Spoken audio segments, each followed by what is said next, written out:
కాంగ్రెస్ ఆధ్వర్యంలో జరిగిన training camp విజయవంతంగా సాగుతోంది. సోనియమ్మ కుటీరంలో రాష్ట్ర యువజన కాంగ్రెస్ అధ్యక్షుడు జక్కిడి శివచరణ్ రెడ్డి ఆధ్వర్యంలో ఏర్పాటైన శిక్షణా శిబిరం నేడు ముగియనుంది. ముఖ్య అతిథులు జాతీయ పతాకాన్ని ఆవిష్కరించి యువజన కాంగ్రెస్ నాయకులకు దిశానిర్దేశం చేశారు.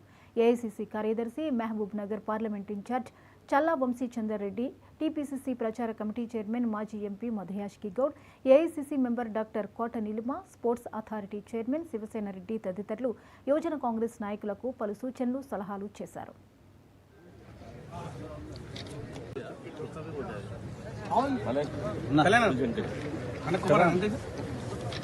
నాకంటే యువజన కాంగ్రెస్ కార్యకర్తగా పనిచేసి అసెంబ్లీ స్థాయిలో 2012 నుంచి ఒక కాంగ్రెస్ పార్టీ అసెంబ్లీ అధ్యక్షునిగా, అదేవిధంగా ఉమ్మడి రాష్ట్రంలో కానివ్వండి, తెలంగాణ రాష్ట్రంలో కానివ్వండి 2 సార్లు పార్లమెంట్ అసెంబ్లీ పనిచేసినటువంటి ఒక మెట్టు స్థాయికి కాంగ్రెస్ పార్టీ కార్యకర్తగా అందరూ గుర్తించి ఇప్పుడు రాష్ట్ర స్థాయి చైర్మన్గా నేను వచ్చిన కారణం అదొక పునాదిగా యువజన కాంగ్రెస్ ఒక ఎన్నికలే.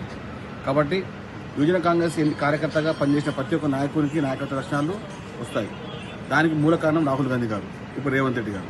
వీరిద్దరి యొక్క సారథ్యంలో తెలంగాణ రాష్ట్రంలో యువత వారి యొక్క భవిష్యత్తు ఉండే విధంగా, వారి రాజకీయంలో యువతకు పాత్ర పెంపొంచే విధంగా నేడు సోనియమ్మ కుటీరం ద్వారా యువక్రాంతి బునియాద్ అని చెప్పి యువజన కాంగ్రెస్ అధ్యక్షులు ప్రియ సోదరుడు శివచరణ్ రెడ్డి ఆధ్వర్యంలో రాష్ట్ర స్థాయి, అంటే మాతో పాటు పనిచేసినటువంటి మన శివసేన రెడ్డి గారు కానివ్వండి, అహిల్య కానివ్వండి, అదేవిధంగా ప్రీతం గారు కానివ్వండి, శ్రీకాంత్ గారు కానివ్వండి, మేమందరం ఇప్పుడు రాష్ట్ర స్థాయి చైర్మన్గా పనిచేసినాం. కారణం యువజన కాంగ్రెస్ అసెంబ్లీ అధ్యక్షునిగా, ఒక జిల్లా అధ్యక్షునిగా, ఒక పార్లమెంట్ అధ్యక్షుడు పనిచేసిన కాబట్టి కాంగ్రెస్ పార్టీ నాయకత్వాన్ని పెంపొంచే విధంగా పనిచేసిన ప్రతి కార్యకర్తకు మేము కడుపులో పెట్టి చూసుకుంటామని చెప్పి ముఖ్యమంత్రి రేవంత్ రెడ్డి గారు చెప్పిన ప్రతి మాట నెరవేరుస్తూ యువజన కాంగ్రెస్ పనిచేసిన ప్రతి జెండా మోసిన కార్యకర్తను కాపాడుకుంటామనే ఉద్దేశంతో నేడు ముగింపు ఉత్సవాల్లో నన్ను ఒక అతిథిగా ఒక కుటుంబ సభ్యుని పిలిచినందుకు జాతీయ కార్యదర్శి సురభి గారికి, అదేవిధంగా ఖలీద్ గారికి, ముఖ్యంగా నన్ను ఒక సోదరుగా భావించి ఒక కాంగ్రెస్ పార్టీ యువజన కార్యకర్తగా నన్ను మళ్ళీ గుర్తించి ఇక్కడ పిలిచడం అంటే నేను ఒక జన్మకు సుఖం ఈరోజు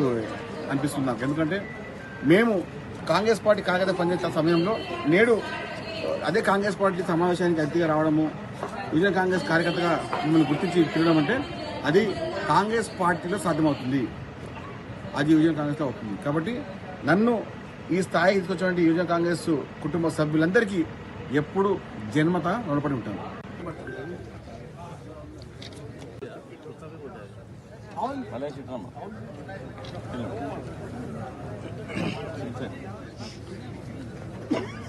ఉన్నదాకా యూత్ కాంగ్రెస్ మా కందుకూరు మండలం